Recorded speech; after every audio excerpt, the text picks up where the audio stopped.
வணக்கம். நான் உங்கள் மரங்கள் என்பன்.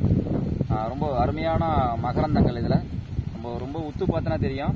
இந்த பூக்களில் இருக்கிற மகரந்தங்கள் நாடு முழுக்க உலகம் முழுக்க பரவிட்டு இருக்கிறதுக்கு காரணம் என்னன்னா, பறவைகளும் இந்த பூச்சி இனங்களும் ஒவ்வொரு மரங்களையும் சார்ந்து ஒரு விலங்குகளோ பறவைகளோ இருந்து கொண்டிருக்கிறது, வாழ்ந்து கொண்டிருக்கிறது.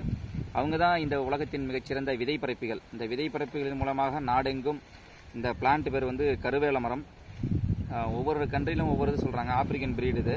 அங்கிருந்து மனிதர்களாலோ அல்லது பறவைகளாலேயோ இந்த மரம் நமக்கு ரொம்ப அற்புதமாக இருக்கும். பறவை வந்திருக்கு. அகேஷியா நெலோட்டிகா அப்படிங்கிற ஒரு அறிவியல் பேரில் இருக்குது. இதுலேயே நிறைய ஸ்பீசிஸ், நிறைய வெரைட்டிஸ் இருக்குது.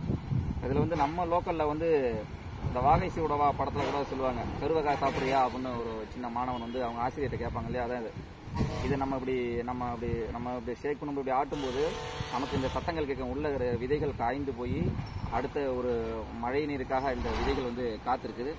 இதில் பார்த்தீங்கன்னா இது அடுத்த இடத்துல விழும்போது அப்படியே முளைத்து அடுத்த தாவரத்தை உருவாக்குது.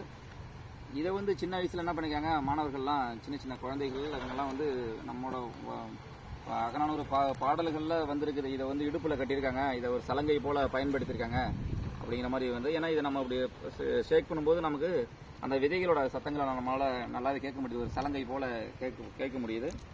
ஒவ்வொரு விதைகள் அங்கே பாருங்கள். ஆக்சுவலாக இது ரொம்ப நாள் ஆயிடுச்சு. இந்த விதைகள்,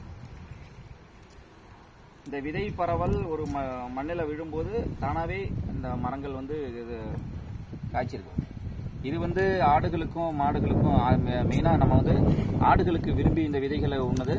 அதிலிருந்து மறுபடியும் அதிலிருந்து வெளியே வர எச்சங்கள் மூலியமாக இந்த உலகம் எங்கும் இந்த பிரீடு பரவிட்டு வருது. இந்த மரத்தை பாருங்க, தெரியும் உங்களுக்கு. ரொம்ப கடினமான மரம். சில இடங்களில் தேர் சக்கரங்கள் கூட கருவேல மரங்களில் செய்கிறாங்க. கருவ மரம் அப்படி நிறைய பேரில் அழிக்கப்படுது. இதில் பார்த்தீங்கன்னா சில பறவைகள் மட்டும் விரும்பி கூடு கட்டும் இந்த மாதிரி மரங்களில். காரணம் என்னன்னா, இதில் நிறைய முட்கள் இருக்கிறதால வெளி பறவைகளாலோ அல்லது மற்ற பாம்பு போன்ற வேற விலங்குகளாலேயோ ஊர்வனங்களாலோ மிருகங்களால இது பாதிப்படையக்கூடாது அப்படிங்கிறதுக்காக ஒவ்வொரு பறவைகளும் தனிச்சிறப்போட சில மரங்களை தேர்வு பண்ணி பாதுகாப்பதற்காக, சஸ்டைனபிளாக வாழ்வதற்காக சர்வேல் ஆஃப் ஃபிட்டஸ்ட் டார்வினோட அந்த தேர்வீதி கோட்பாடின்படி ஒவ்வொரு விலங்குகளும் பறவைகளும் வாழ்வதற்கு ஒரு மரங்களை தேர்வு பண்ணியிருக்கு. அந்த வகையில் சில கோயில்களில் கூட தலவிருட்சமாக இந்த மரங்கள் இருக்குது. ரொம்ப வலிமையான மரம்னு கூட சொல்லலாம். எந்த விதை பரப்பிலும் மற்ற பெரிய நம்ம மரக்கன்று வைத்து தான் உருவாக்க வேண்டும் என்ற இல்லை. நிறைய இப்போது கம்மாய்களில், நீர்த்தேக்கங்களில் இந்த மாதிரி மரங்கள் நம்ம பார்க்கலாம்.